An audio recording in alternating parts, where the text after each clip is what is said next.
I'm Brittany Nicholson, live in East Jackson for a second time this week. A man is shot in the middle of the afternoon.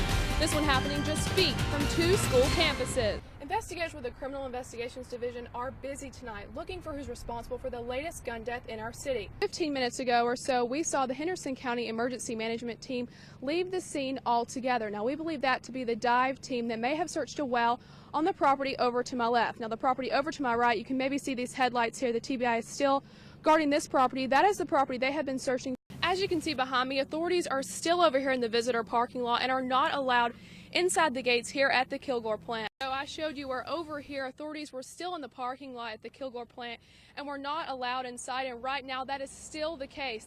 Investigators say the shooting happened right here near the principal's office. The shots rang out as fellow students were loading their buses to go home. Brad, organizers tell me they have decided to stop setting up until after this line of storms passes. The line of storms Eric just told us about and that are just now coming over downtown Jackson. We're starting to feel a couple of raindrops right now.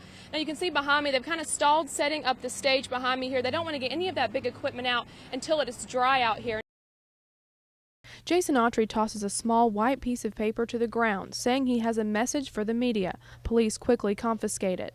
Judge Creed McGinley advises Autry not to pull an act like that again. Would suggest to the defendant that he is afforded many constitutional rights, one of which is a right to remain silent.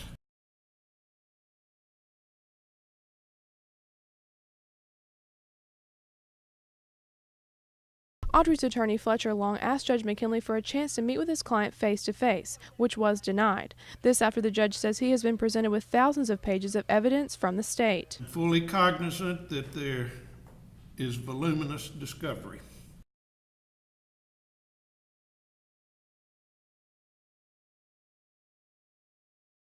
Holly Bobo's mother says she hardly hears her daughter's name in court anymore.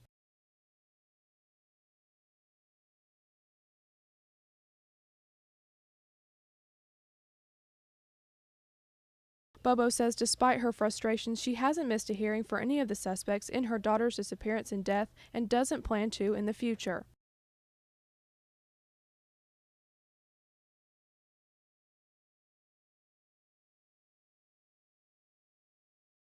In Decaturville, Brittany Nicholson, WBBJ7 Eyewitness News. Liberty is a very good school. This is unusual. The school bell rings at Liberty Tech High School Thursday. Moments later, the sound of gunfire. The victim and suspect, they both are students here, and school had been dismissed, and it happened just right out here in front of the school as school was letting out. Police say a 16-year-old shot a fellow student once in the left thigh. They believe the 17-year-old victim and the gunman know each other. We know that this was, the victim was specifically targeted. We are still investigating the motive. For Betty Purriers, who works in the cafeteria, she now feels unsafe, knowing that a 16-year-old was not only able to get his hands on a deadly weapon, but brought it to school. People can buy on the streets or anywhere, you know, anywhere. Jackson Police, Madison County Sheriff's Department, and the Tennessee Highway Patrol all responded to canvas immediately and were able to identify, track down, and take the teen into custody quickly. Police say they're always preparing for situations like this one. We have school shootings that happen all over the country, and we've talked about it in many staff meetings that, you know, it's just a matter of time before it happens here. Purrier says she hopes Jackson Police and the school work together to increase campus security. Metal detectives, you know, you ain't gonna stop everything, but you can, you know, kind of slow it down. Now, investigators say the shooter is being questioned and will spend the night in the Madison County Juvenile Detention Center.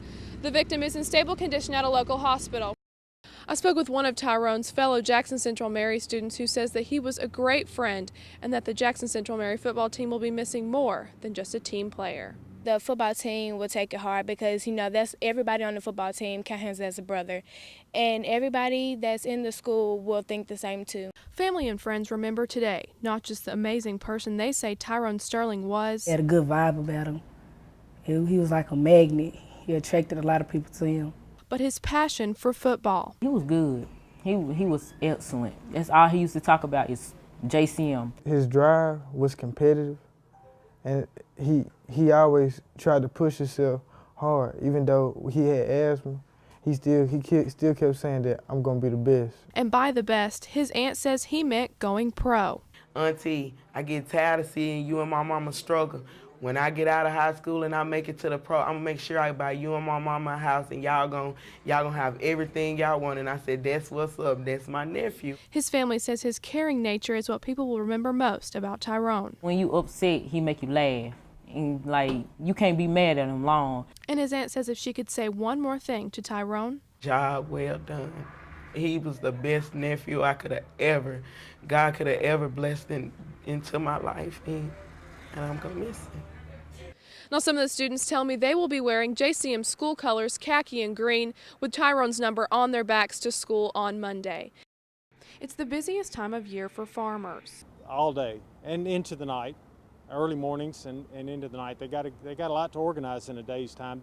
Today, farmers from Fayette and Haywood County had to take time away from planting to fight for their land.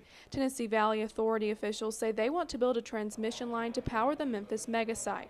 Nick Crafton, who owns farmland in Haywood County, says he's frustrated. Should not be using eminent domain to take prime farmland for a proposal on speculation. TVA met with farmers Thursday to discuss the proposal. Get feedback and input from property owners that may be affected by the alternative routes that we've identified. Kim Choate, the manager of transmission siting for TVA, says they will try to work with each property owner the best they can. If we selected an alternative route that affected a property owner that farmed, we would work with them to try to minimize our impacts to his operation. Choate says TVA will appraise the property and look at where on the land the transmission line will be placed and pay the farmer for the property.